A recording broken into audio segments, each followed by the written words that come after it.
today. Stephen is a board member and has been of WSBR for the last 5 years, and he's also a previous president of WSBR. Stephen works for Avasant. He is the managing director at Avasant, and among many of his other leadership roles, he heads up the space practice division. He works primarily on strategic planning, growth, mergers and acquisitions, and organization design and improvement. He has been involved in the space, defense, and communications industries for most of his career. Prior to joining Avasant, he worked for Booz Allen Hamilton, and he worked in the aerospace and defense practice there, working on both commercial and government-driven markets. He previously held business development and corporate strategy positions also at Intelsat. Prior to that, at the beginning of his career, he worked as a legislative assistant to United States Senator Barbara Mikulski, who was also very involved in the JWST program. Finally, Mr. Goddard holds a Master's in International Trade and Finance from Georgetown Edmund A. Walsh School of Foreign Service, and he's also has a BA from Duke University.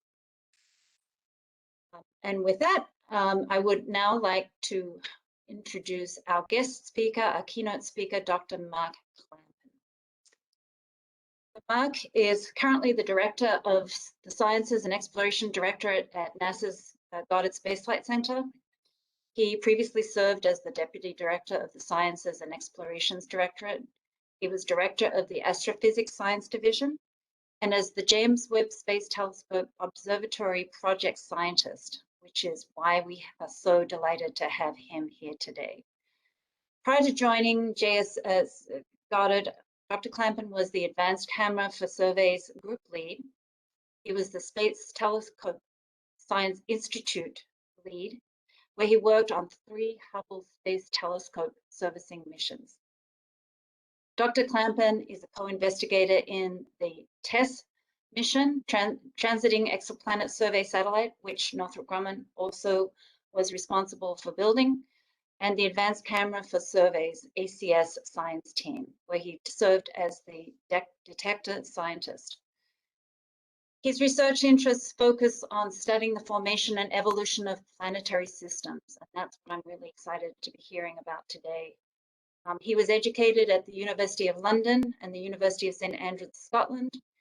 He currently serves as the chief editor of SPI, the peer-reviewed Journal of Astronomical Telescopes, Instruments and Systems. He has numerous awards, including a Presidential Rank Award, and he is currently here today providing us an update on the science that we're going to learn about from the James Webb Telescope. So with that, let me pass it over to Dr. Clampin. Okay, thank you, Sally. Let me put my charts up here and we'll get going. Okay, so I wanted to start off by just thanking the Washington Space Missions Roundtable for the opportunity to speak about James Webb Space Telescope. As you heard, I spent quite a lot of time working on this program as the Observatory project scientist, so it's very dear to my heart. And it's also dear to my research heart because I think it's going to make a lot of major breakthroughs in my particular area of research, which is exoplanet science. So once again, thank you very much. So without any further ado, let me sort of launch into talking about why we're building Webb. So what is it that the Webb Space Telescope will do that's so important? So Webb is really, in many respects, a follow-on from the Hubble Space Telescope and also work done by the Spitzer Space Telescope. And it's an observatory, so it's designed very much like Hubble to address a range of different science problems.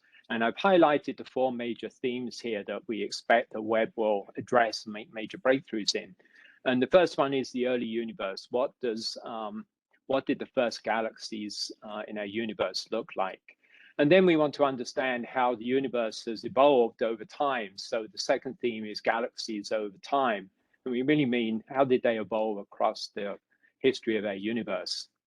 Closer to home, we're interested in the life cycle of stars.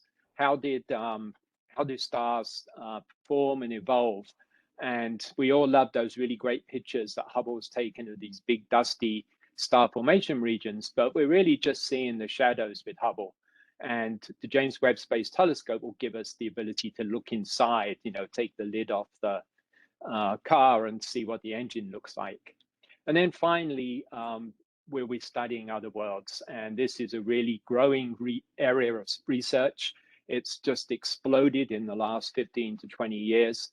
And there's a lot of new problems that have become very important as we've made these new discoveries. So that's, a very high level. So let me just address each of these, in a little more detail. So the reason we originally decided to build Webb was to study the early universe. And in particular, we wanted to study the very first galaxies, or what we call first light, the first galaxies and stars that formed in the universe. And right now, the problem is with Hubble, we can only see back to about 1 billion years after the Big Bang. And we think these very first stars and galaxies formed around 100 to 300 million years after the Big Bang. And the challenge is that the light that they can be seen in is shifted into the red so far that it's outside Hubble's bandpass.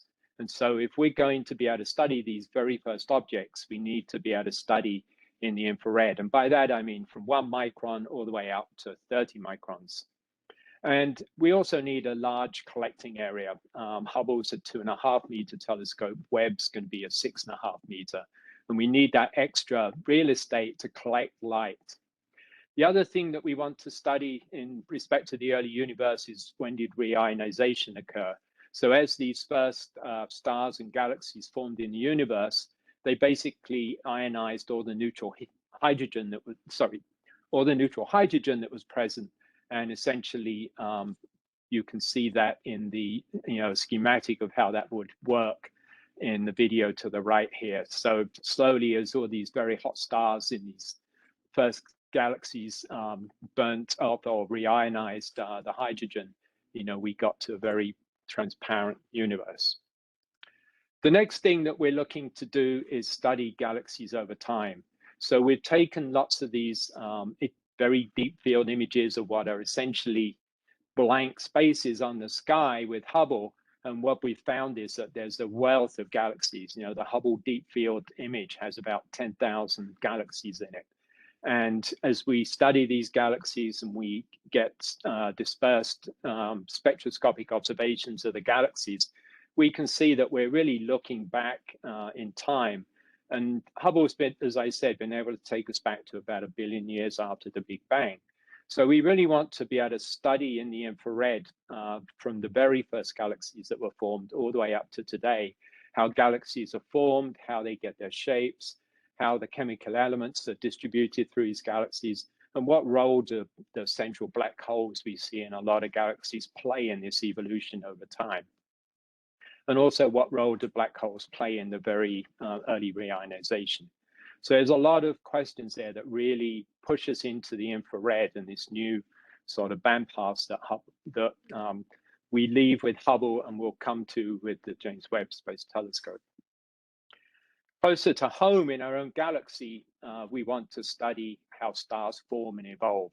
And as I said, we see these beautiful shadows on the sky with Hubble, but we can't always see what's going on inside. If you can observe these in the infrared, you can actually see into these dust clouds, and that allows us to start looking at individual nascent stars in these clouds and basically understand how the stars form and how they evolve, and also how planetary systems around these stars form and evolve. What are the conditions for a planetary system to form versus a planetary system to get blown away by all the very hot stars in its immediate neighborhood? How the planetary systems form. And then we want to understand the sort of history of, or the evolution of planetary systems from that very first thick dust disk, as you see in the schematic with a Hubble illustration of a shadow there on the right, to these later stages of the evolution of stars where you get these jets, emanating from the poles. And then later on, as planets form and start to clear out the disk, you start to see these cleared regions, and then ultimately we get planetary systems with perhaps a ring of debris like we have in our own solar system outside the orbit of Neptune. And we really want to understand this process in detail. And to do that, we need the collecting area that gives us the angular resolution, and also the infrared capabilities. So those three things really allow us to make new inroads into this field, collecting area, angular resolution, and wavelength. And then finally, the other big field, as I mentioned, which is becoming more and more important, is studying other worlds. So we now know there's something like 4,000 confirmed exoplanets orbiting stars, and just about every star in the sky probably has at least one planet. There are another 8,000 unconfirmed candidates. So there's a wealth of targets out there for JWST. Kepler has provided many of them. More recently, the TESS mission, which you heard Sally talk about, has been finding the prime targets for JWST, and that is the systems that have rocky planets, very similar to our own Earth, but which also have very bright parent host stars. And we will use this transit technique, which basically is just studying a star and taking spectra while the planet passes across the face of the star. And using that technique, we can actually extract the spectrum of the atmosphere of the star. So we'll be able to do things like starting to determine whether habitable zones of stars might, host planets that have water or other elements that will be indicative of some kind of biosignature. And there's a example here of an Earth-like exoplanets transmission spectrum, and this is the kind of thing we'll be looking for with Webb. So water, methane, carbon dioxide, ozone. And again, you need to be doing this in the near infrared from 1 to 5 microns, and then from 5 to 16 microns. That's where the science is going to be, which is why we're going to be doing this, in some detail with Webb. And one of the other really interesting things is that we don't actually image the planets here. We're just doing a subtraction. So the real advantage that Webb brings to this problem is the collecting area. It can collect a very large amount of light, even from these bright stars. And in order to extract the exoplanets transmission spectrum, we do exactly what your math teacher told you not to do, which is to subtract two very large numbers. So these observations require high signal to noise, which means you need a lot of light, which is why we think Webb will be ideal for doing this kind of science. And I should just finish up by noting that most of the systems that we'll be studying with Webb are very different from our own planetary system. And at the bottom left here, you can see the TRAPPIST-1 system. And we know that this star has 7 planets. Several of them are in this region called the habitable zone, where we could have liquid water on the planets. And they orbit a star which is very different from our own. So this star is what we call a red dwarf. Astronomers call very low mass, cool stars red dwarfs. So all of these planets orbit that star in a very sort of close-in configuration. So the whole system easily fits within the orbit of Mercury in our own solar system. So these are also very different worlds. So we're really venturing into a new era here, sort of studying worlds and systems that are very different from our own solar system. And then, of course, we can also study and look for evidence of habitability in our own solar system, and we'll be using Webb to study all of the moons around the giant planets in our own solar system. So let me move on now and talk about the technology behind Webb. Now, as I said, it's an observatory, so we want it to operate for 5 to 10 years. And that means that unlike most traditional infrared telescopes, we didn't want to have a dewar of helium to keep it cold, because the helium boils off in a couple of years and then you don't have a cold observatory. So Webb is a new concept. It's what's called a passive cooling observatory. And the way it does that is using these sun shields. So you'll see there's these sort of pink on the bottom, silver on the top, 5 layers of a essentially tennis court shaped membrane array. And we fly the telescope so that the sun is always on the hot side, which is at the bottom, and everything on the top of the sunshield array, the cold side, is able to cool down to about 40 degrees Kelvin. That way, Webb is seeing the very faint targets that we're interested in studying, and it's not looking at its own thermal signature, which is always a challenge for infrared astronomy. So it's a very different configuration, and it's designed to provide us with this observatory level capability. The instruments are all contained in the instrument integrated instrument science module, or the ISIM, and you see that on the back of the telescope as it rotates. And then on the primary mirror, we have a segmented system. And that's because this telescope cannot be launched with this configuration.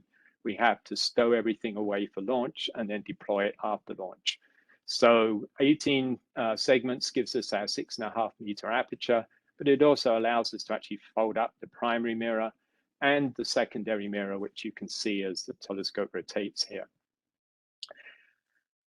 The spacecraft bus, you can see, is on the bottom. That contains all the usual avionics and systems that are required to operate a spacecraft, and that sits on the warm side together with the solar array, which is in this tail dragger configuration, as you can see as the model rotates. It's that blue structure at the rear. So this is the James Webb Space Telescope. It's very unique. It's very different from any kind of mission that we've ever launched before. And it's very different from Hubble, where you have the sort of traditional telescope in a tube. And one of the reasons it's not in a tube is because we're not going to be orbiting in low Earth orbit. So I said that this telescope needs to be folded up for launch. And this is what it looks like. So on the left, you see the fully deployed telescope. And on the right, you see the telescope just before it was shipped off to Ariane Space in French Guiana. And this is what the stowed telescope looks like. So the solar panel is folded. The sun shield is basically folded and stowed onto the front and rear pallet, the fore and aft pallets. And then they are folded up vertically, so you can see each of them on the right side of the figure. And of course, the secondary mirror structure also needs to be stowed, so that folds and basically stows across the front of the primary mirror. And then we have two mirror wings, each with 3 segments that fold onto the side. Each mirror on this 18 segment mirror has 6 degrees of freedom so that we can adjust it after launch and achieve the 2 micron diffraction limited imaging that's required for this telescope. And that gives us great imaging performance all the way down into the low end of the, or the high end of the visible, 0.7 to 1 micron. So Webb can basically image from about 0.7 microns all the way out to 30 microns. Okay, so this video just shows how we're going to deploy Webb after its launch. So the first thing that we will deploy, of course, is solar array to get power. A couple of hours later, we'll put out the antenna so that we have communications. At the 3-day point, we start deploying these pallets, and you saw them folded in the photograph, and here you see them being unfolded. We then actually lift the whole telescope off of the spacecraft bus so that it's thermally isolated from the bus. We deploy the momentum management flap, and then we start unpacking the sun shield. So the covers come off, and then we deploy these mid booms that pull the 5 layers out. First on one side, very similar to putting sails up on a yacht, and then on the other side.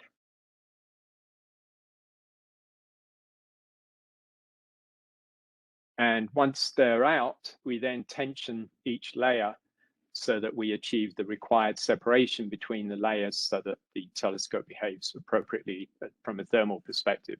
Then we deploy the secondary mirror. And finally, we deploy the 2 petals, each with 3 mirror segments. They deploy, lock into place, And at this point, we're ready to start commissioning the telescope. So that's what we're going to be doing in the first month after launch, is getting the telescope unpacked, deployed, and ready to do science. I wanted to say just a few words about the science instruments. So as I said, with an observatory, you really want lots of capabilities. And each of these science instruments that we have on Webb are really a kind of Swiss knife of different capabilities, geared towards their particular wavelength. So NearCam is the near-infrared camera, and this is built at the University of Arizona. It has the sort of major imaging capability or camera on the telescope. It also has a spectrograph that's used for doing exoplanet science and also doing some of the telescope alignment. And it has a coronagraph, and a coronagraph is a tool that's used to image the region around very bright stars to look for planets or disks. And you essentially put a small disk in front of the star, you move the telescope so the star goes under the disk, and then you can image the faint region around the star by blocking out the light from the central star. NearSpec is a near-infrared spectrograph. This is a European Space Agency instrument, and the Goddard Space Flight Center provided one of the components for this. So NearSpec features a range of different spectrographs in traditional long slit mode. It also has a microshutter array, and I will come back and talk about that in a second. And it has an integral field unit, which is basically what astrophysicists call a 3D imager. You get an image, and then you use an image slicer to send each pixel from that image through a grism to get you a spectrum for every pixel. So integral field units allow you to kind of deconstruct what's going on at the center of a galaxy, for instance, or deconstruct what's going on in a disk around a bright star. MIRI is a collaboration between a European consortium and the Jet Propulsion Lab. It's the mid-infrared imager. It has mid-infrared cameras, mid-infrared spectrographs. It also has a coronagraph for imaging the regions around bright stars, and it also has an integral field unit. And then finally, Canadian colleagues are providing us with the FGS, which is a fine guidance sensor. And this is a camera that basically finds a star to lock onto, and then it sends signals to the telescope so that we can keep our pointing on a particular target properly aligned. FGS also has some spectrographic capabilities, near-infrared imaging spectroscopy, and these are actually optimized to do the exoplanet problem by having the capability to spread light out so that we don't saturate on bright stars. So they're really designed to do exoplanet spectroscopy. And then we have a very unique capability, which is an aperture mask that allows us to do very high angular resolution interferometric imaging of infrared wavelengths. Now, I can't go through all of the capabilities of these instruments, but I'm going to show you just two. NearCam, as I said, has the sort of flagship imaging capability in the short and intermediate infrared. So it uses a beam splitter that breaks the incoming beam into short wavelength channel, which is 1 to 2.5 microns, and the long wavelength, which is 2.5 to 5. And this is what the imaging configuration looks like. So every time we take a NearCam image, we get the complete 1 to 5 micron field of view, 1 to 5 micron coverage of our field of view. And these are the very deep images that we'll use to look for the very first galaxies. When we find candidates, we will use the microshutter array with NearSpec to follow those up. And the idea of the microshutter array is it's a nanotechnology capability. It's an array of small shutters that can be open and closed on demand. And that means that we can take our NearCam image, pick out the targets that we want to get a spectrum of, and then we can focus on just looking at those particular targets. And this allows us to get the best sensitivity from the spectrograph without contamination problems that you have if you don't have a long slit. So we can do up to 100 objects in any field with this microshutter array. And that allows you to really leverage the performance of the telescope, because if we end up having to do 200,000 second exposures, that adds up a lot if you have to do them one at a time. Doing it 100 at a time really gives you a boost in performance. And on the very far right here, you just see a demonstration of how this array works. So basically, we're just using the technology here to open shutters that basically spell out NASA. In reality, we would pick shutters around the targets that we were interested in following up. So really interesting capability here that really allows us to leverage the power of the telescope and get the maximum bang for the buck. So just as we get to the end here, where is Webb going to be launched to? So Webb is going to launch from French Guiana. It's going on an Ariane space, Ariane 5, and we are launching it to the second Lagrange point. And you can see in this illustration how far away that is. It's a period, L2 is a place that's sort of quasi-gravitationally stable, and JWST will orbit that L2 point, a very large halo orbit. The reason is that we want to, of course, maintain illumination of the solar array.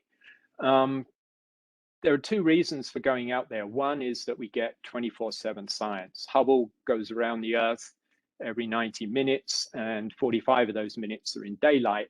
So if we can go somewhere where we don't have to worry about, day-night transitions every 45 minutes, we can do a lot more science.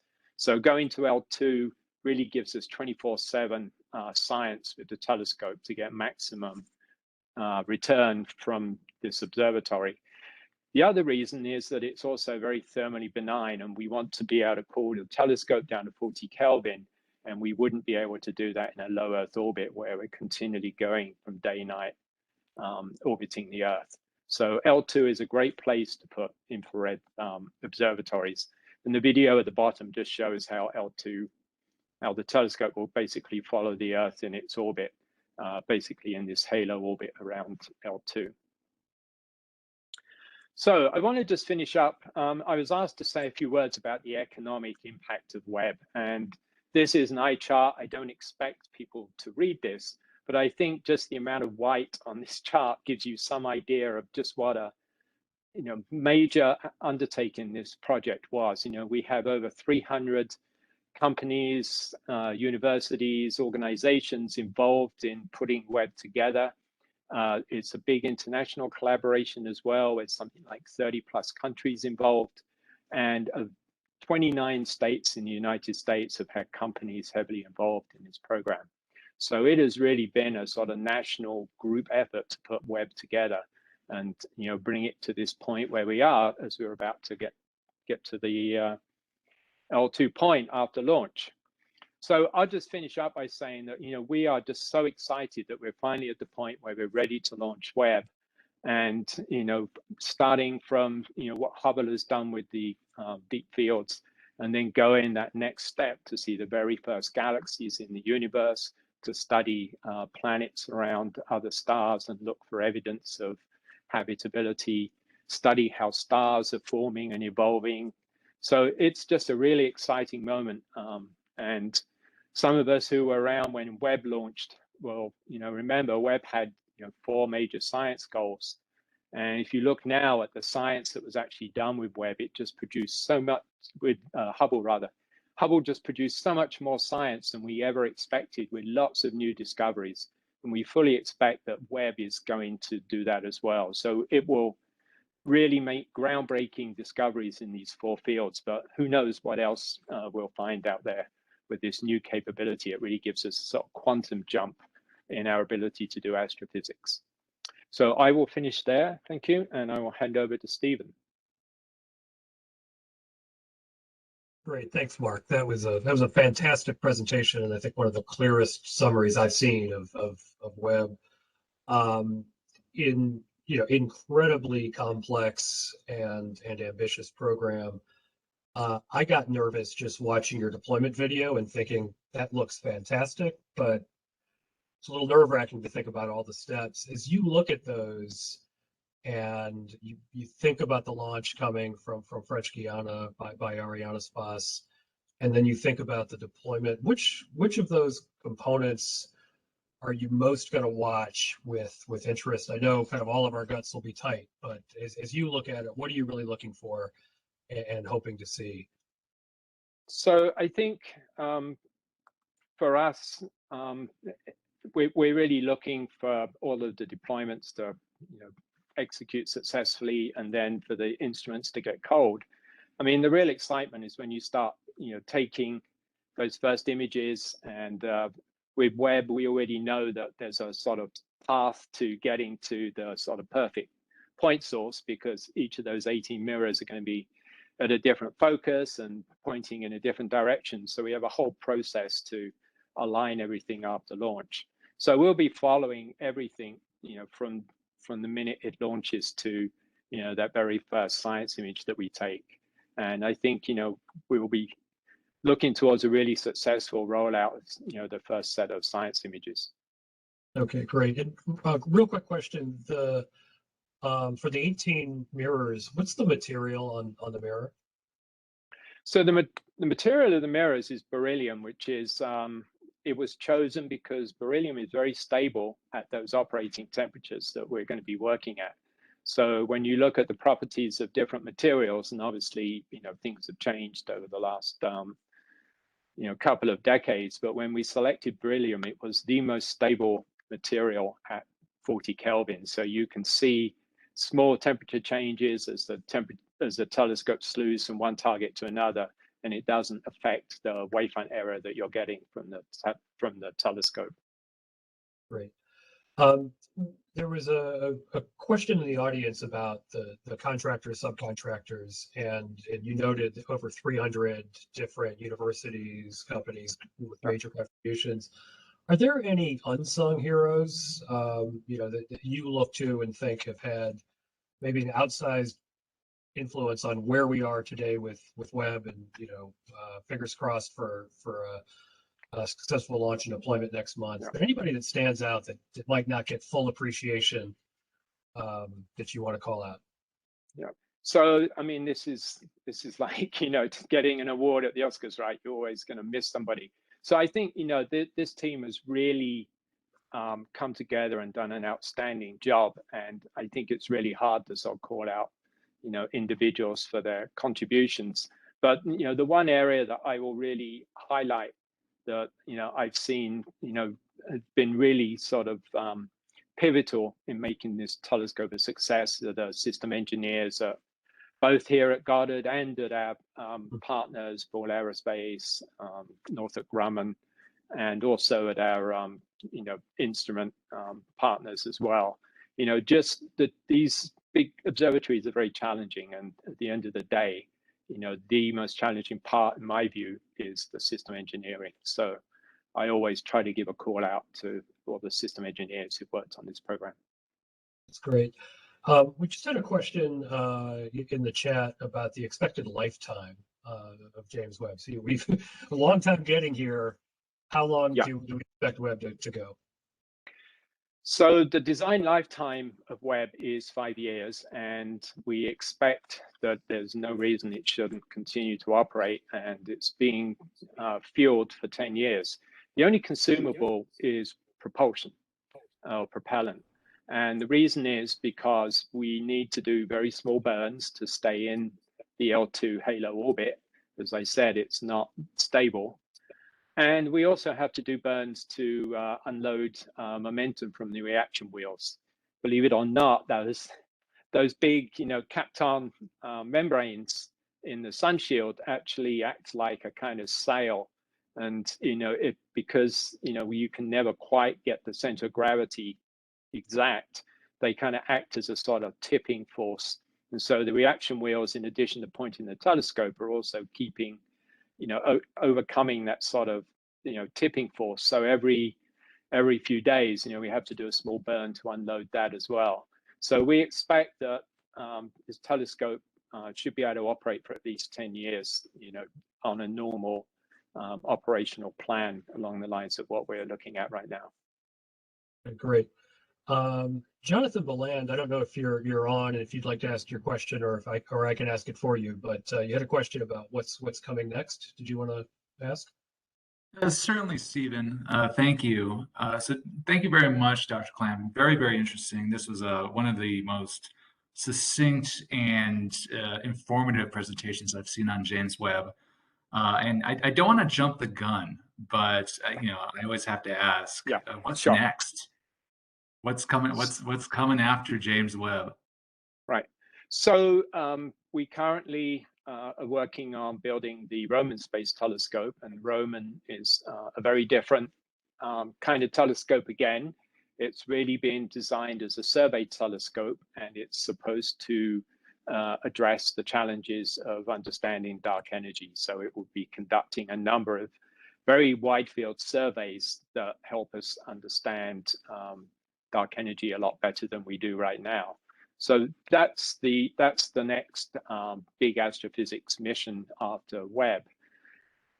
The National Academies, of course, have just published their decadal survey, Astro 2020, and the major recommendation in there is for the flagship after Roman, which they see as being a exoplanet mission that will also be able to do astrophysics. And the basic idea there is that rather than doing transit observations, this mission would do direct imaging and have a very high-tech coronagraph that would survey a large number of solar or sun-like stars for rocky planets, and then it would try to image them and maybe get a low-resolution spectrum. So that's kind of the short and longer term plan. All right, thank you very much. Sure.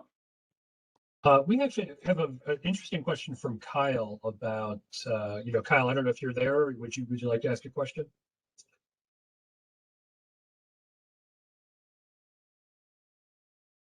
It sounds like Kyle might be on mute, but I'll ask his question for him. Have we considered on-orbit servicing? If we think about the progression of OSAM as a capability, the new initiatives NASA's taken there, has it been talked about specifically for Webb, or how are you thinking about on-orbit servicing related to Webb?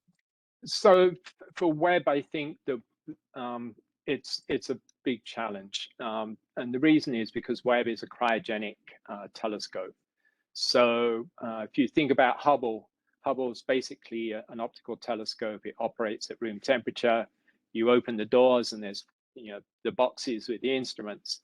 When you think about Webb, it's a very different situation because the instruments are covered in multiple layers of MLI, and the whole observatory is put together from the viewpoint of maintaining thermal performance. And that, unfortunately, makes it very hard, if not impossible, to talk about servicing the instruments, for instance. It is possible in the future that people may give some thought to refueling, that kind of robotic servicing. But I think that's probably the best option if there is one for Webb. You can't just go in, open the door, and pull an instrument like you could with Hubble. Everything is, I always say, is gift wrapped. Multiple layers of MLI on every piece of hardware, so it's hard to take something out. Okay, great. A question for you about explaining Webb. If I think about my first boss, Senator Mikulski, and the contribution she made to both to Hubble and to James Webb, and to Goddard, as a whole. She liked things explained really simply. What are we doing? How are we doing it? So when you go to Congress and think about the investment required from the taxpayer and from the country in James Webb, what are the 2 or 3 things that jump out and you explain in very simple terms for a 5-year-old or a congressman often do process data the same way? Sure. So I think that what I've actually told congressmen who've come through here, especially a few years ago when we had the mirrors in the clean room, is the first thing is that these big missions make absolutely major transformations in our understanding of the universe, and we sort of lead the sort of astrophysics field by continuing to take on these big projects. And you just need to look at the changes that Hubble has brought in our understanding of the universe and physics, and how it's rewritten just about every textbook on astrophysics at some level. So these missions have an extremely major impact, producing sort of quantum jumps in our understanding.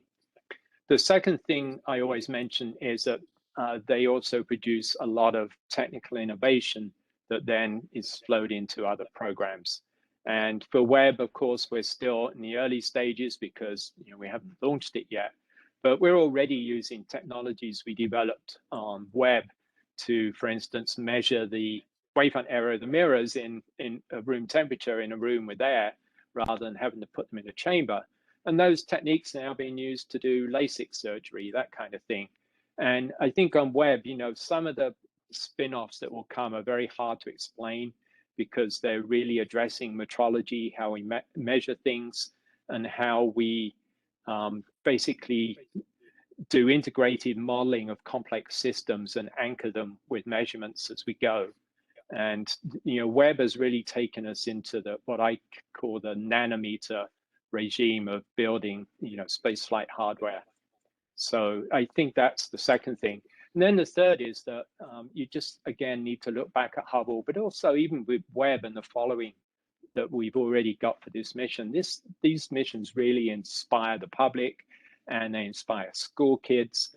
And before the pandemic, we would have school visits every week, and as scientists take time to talk to them about what we're doing and why it's exciting. And I'm afraid I've been around long enough to see a whole generation of postdocs coming to Goddard and going to universities that I work with, who basically came into this field because they were inspired by some of the discoveries that Hubble made and were interested in what you could do with a mission like Webb next. And that's not just the scientists, it's the engineers as well. The engineers see these missions as really exciting programs to work on that are very inspirational.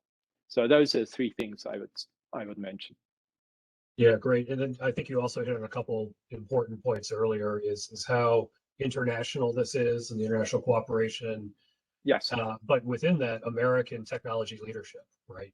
It's something that I know we talked about a lot when I was in Senator Mikulski's office. You did a really, I thought, excellent job of showing the change from Hubble, which was such a transformative telescope, and started, I think, to your point, bringing science to the next generation for scientists, but also I think about NOVA episodes and others where you really start seeing the universe in a different way, in a different light. As you think about the progression, you mentioned Roman, but I'm really thinking about Hubble to James Webb. In terms of the technical complexity, in terms of development timeframes, things like that, do you see? I know you're very familiar with both. How do you think about the relationship there from a development standpoint? Talk a little bit about the science, but maybe the challenges and the learnings you've had from both of those. I think for me, I was involved in building a Hubble instrument and worked on the Hubble program from the first Soviet mission. I think when you look at what we did there, and also when we built Hubble and what we've had to do on James Webb, we're moving to, I think, a paradigm where we're starting to think about different ways of doing some of these big missions. And I think especially, I mentioned system engineering, but a real appreciation of the role of system engineering when you start trying to build these big observatories, and how important it is to appreciate that from the very beginning. So, when people ask me what for the next big thing, for instance, what we're doing, what the National Academy is proposing, what are your recommendations? And my two recommendations are always that from the very beginning part of formulation, you have to be thinking about the system integration aspect and how all these things work together, not just how they work on their own. We often talk about, well, this technology is at TRL6, but quite often that's not the issue. It's how does this TRL6 technology work with all the other TRL6 technologies? then the other part is, better appreciation of what the INT phase is going to be like, what you can test, what you may have to do by analysis, and having a good early appreciation of that is really important.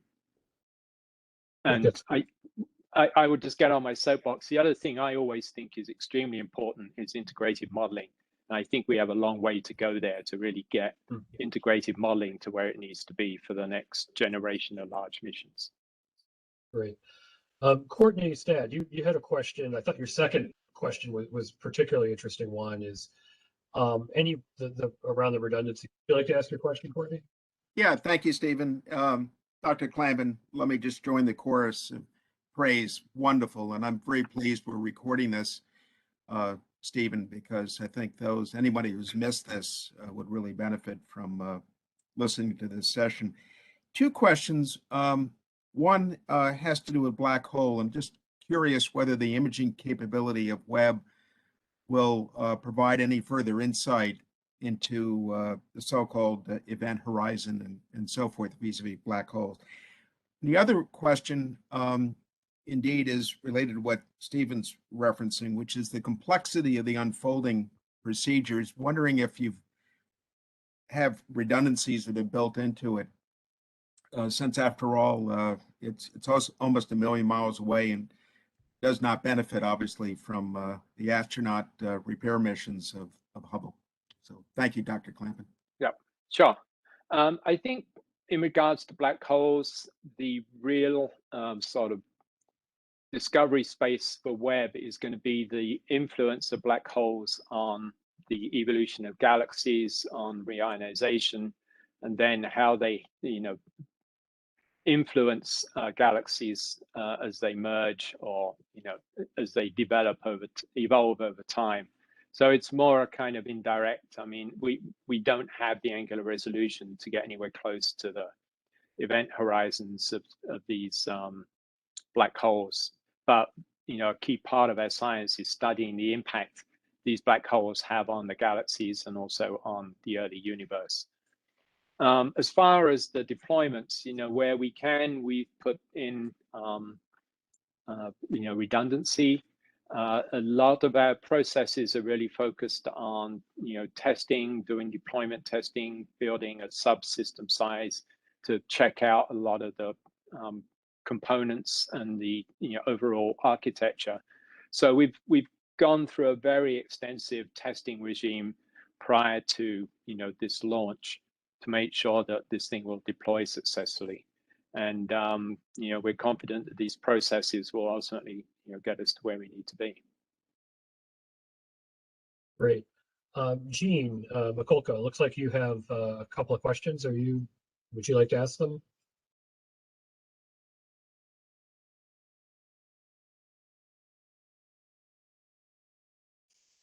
All right, I'll fire away.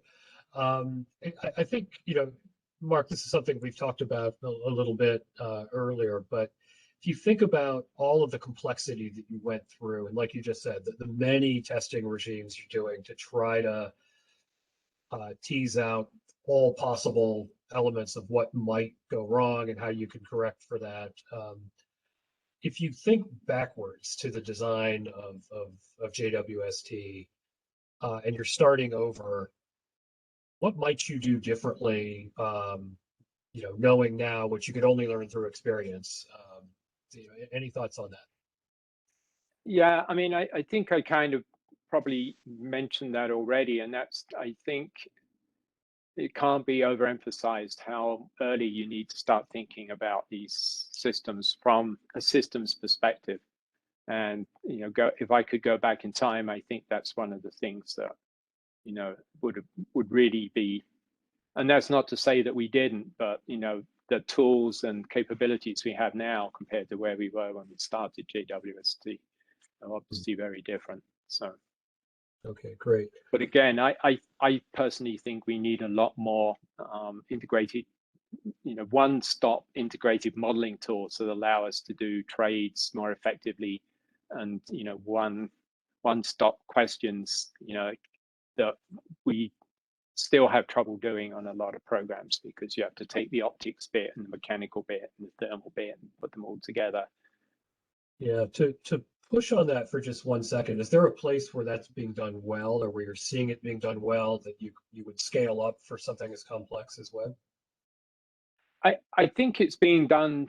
I think it's being done as well as it can be done at the moment. I know there are a couple of companies working on what I would call integrated modeling tools, where everything is built into one package. So you can, for instance, say, if I roll this telescope 3 degrees, what does that do to the image quality? And the answer comes out the end. The real challenge is, when you start looking at what's in the Astro 2020 decadal survey, we're going to be going from that nanometer regime that we've been working in for Webb into a sort of picometer regime, which is required to get us that 10 to the 10 contrast for imaging exoplanets. So then, you've got a whole new set of challenges that I think today's tools don't necessarily have. And you've got to start thinking about, how am I going to anchor those models with real testing that will make them believable. Great. Marty Kress, I think you had a question or two, or a comment? I'm unmuted, but Mark, Hey, Marty, you might need to speak up. Yeah.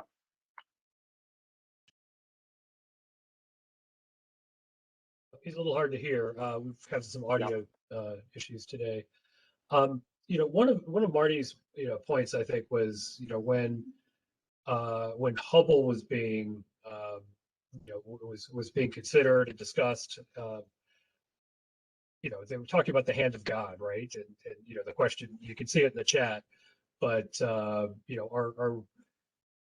would you subscribe to the view that, from a congressional standpoint, this is really a step change in what we can do and how we can see the universe? And kind of picking up on the earlier point, are there doubters and folks that you've won over in discussions about understanding this, the folks who've come through and others, especially on the... I can tell you, when I started working on JWST, which was back in 2003, it was just as we were starting to realize how important transit observations of exoplanets would be. And there were a lot of doubters at the time who weren't sold that you could do those kind of observations with JWST. And we worked really hard with our instrument community, the 4 instrument teams, to get to the point where they could make sure that they could accommodate doing those kind of observations without increasing the cost of the instruments. And people would say, well, how do you do that? Well, things like having the right size subarray options in the detectors, so you can do really fast readouts on bright targets, or having a bigger aperture for one of your long slits than maybe you were going to have, swapping out a very narrow slit for a large box, which is what you need to do some of the transit spectroscopy observations. So that's an area where it took quite a while to convince people that this was going to be a big thing, and you need to make sure Webb can do this science. And I think we were very successful there. On the first light and early universe problem, I've been to a number of conferences, and I remember a quote somebody had at one where I think it was Martin Ellis, of Caltech, said, he was not convinced in the past that we needed Webb, but after this particular conference on cosmology, he was sold that you couldn't. His comment was, if Webb didn't exist, we'd have to invent it. So that's a great way to close. I've got one final question, stepping back a little bit, Mark. You mentioned the postdocs, the inspiration that Hubble gave to a next generation of scientists. How are you feeling as the world evolves quickly with COVID and folks rethinking career paths and all? How do you feel about the future of the science community? And are you seeing more people coming in the last couple of years? Are you seeing people leaving and their concerns there? How are you feeling about about the talent pool and the development of talent, especially early career? I have to say, I'm pretty optimistic. I mean, I see some really, enthusiastic, smart postdocs certainly coming into Goddard. I don't think we have any shortage of new talent. And a lot of them are coming because they want to work on, Webb data, or they want to work on one of the other missions that we do. So I don't think there's a shortage. I mean, clearly the pandemic has gotten a lot of people thinking about how we're going to work in the future, and that I think is a concern. We're still trying to think through how we do, science networking for early career scientists who are teleworking most of the time. So I think we have challenges to retain the workforce, but we're addressing them very seriously and thinking about how we can best make sure that we not only bring in the best talent, but we provide the kind of environment where they can thrive and do really good science. Great. Well, I think that's a great point to end on, Mark. This has been really, an incredible presentation. And Sally, if you'd like to say some closing remarks. Thank you so very much. That was an absolutely wonderful presentation. And I guess I had one quick question for you. So we're all going to be holding our breaths through the launch and through the deployment sequence. How long will you be holding your breath until you get those first science images? That's a good question. So, I mean, there's a video out there that talks about 29 days, and that's the time for all of the deployments. But I'll probably be holding mine until I see the very first science image. And, there's a very unique thrill there. I remember, as I said, I worked on advanced camera and on delivering the sensors for that instrument on Hubble. And that was a real sort of game changer in terms of sensitivity and field of view. And I still remember the thrill of seeing that very first image. And it was meant to be just a sort of, a nice galaxy that would showcase, the field of view. And we're looking at this image and we can see all these really, really faint galaxies. And we were just blown away. So that, for me, that's when I'll hold my breath until I get, the very first image. Well, that's wonderful. Well, thank you.